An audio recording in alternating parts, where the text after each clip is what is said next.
now tuning in to BS Talk. She came to keep it 100, not the BS show. So listen to Queen Key, she here with some free game. No he say, no she say, but maybe a replay of the news, giving views and she dropping shoes. Maybe even a couple tools that you can use. Yeah, cause there's a lot we need to talk about. So we gon' kick it like we chillin' at the barbershop. BS Talk. BS Talk. BS Talk. This is BS Talk. Yeah. BS Talk. BS Talk. Yeah.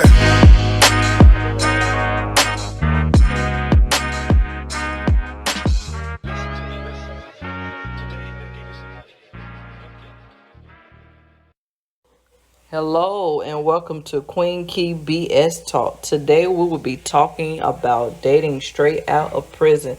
Don't forget to like, share, subscribe, and comment. Thank you. So, I know it's a lot of men, like while they in prison, they meet women and stuff. So, how is that? Well, it's kind of a few different kind of experiences, because it's like sometimes I feel like it's kind of a pool, because it could be like a good one for the man, it could be a good one for the woman, but at the same time it could be a bad experience for both of y'all, because for the simple fact of I had got out of prison and I had met a female through a dude in the halfway house or whatever, and at first everything was good. We went out like the times that I made passes and I could go out, you know, time to time. I spend probably like $300 to $400 a week or whatever. When we go out, we have fun, get a hotel room, do our thing or whatever. But like after a while, you know, it got a little personal. We started getting closer. So we had made a little means that we was gonna get an apartment together. But see, the thing about it is I was getting out the halfway house, so I had a choice that I could have came back to Charlotte, but I didn't want to come back to Charlotte. I wanted to start all over. So I went ahead and paid the $1,700 down. We got the apartment, put it in her name. Everything was smooth at first. I was still in the halfway house. I had like three more months to go or whatever. So every time I get a pass or go to work, days I didn't have to go to work, I just go ahead and slide over there or whatever. So as time got closer for me to get out the halfway house, I started seeing a lot of flaws that I ain't like. But I just ignored everything was going on and then pay attention to the gut feeling, just kept going with it. It just kind of turned out a little better than I thought it was going to be. So, y'all had an apartment, like while you was in the halfway house, it was both of y'all apartment, just was in her name? Right. So as far as that goes, like, how do you as a man feel, you know, with your name, like somebody else's name being on something and yours not, like, even though you just getting out?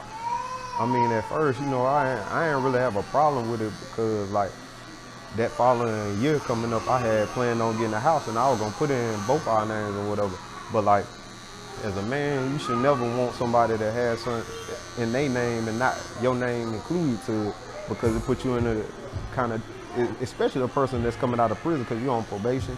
You know what I'm saying? You don't want the people to get all in your business, but any wrong move, you know what I'm saying? It's kind of like you gotta bow down to a female if y'all ain't seeing eye to eye. So my advice to somebody that wanna make a move like this is don't do it, because it wouldn't be smart on your behalf, because you know you're on probation. She call and say anything, y'all got into an argument or do anything, and then you just be asked out, because for the simple fact it's not in your name, they're gonna make you get out. You know what I'm saying? For my whole situation, it was kind of like that. It played out like that. So, you know, like I said, I just had to start over.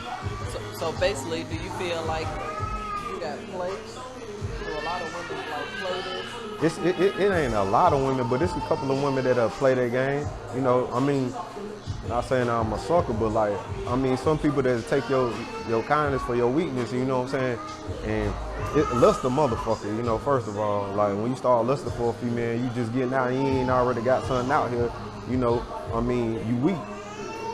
And I feel like a lot of people that get out of prison, if you ain't really focused on what you really want to do, you'll fall into that trap of lust.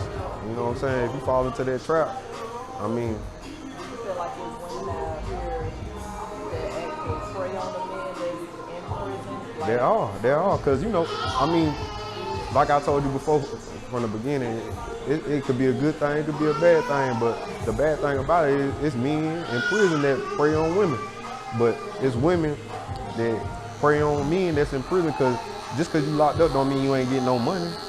Yeah. So at the end of the day, it's a lot of females out here struggling, or that's just what they do. They got pen pals, you know, and vice versa. Yeah.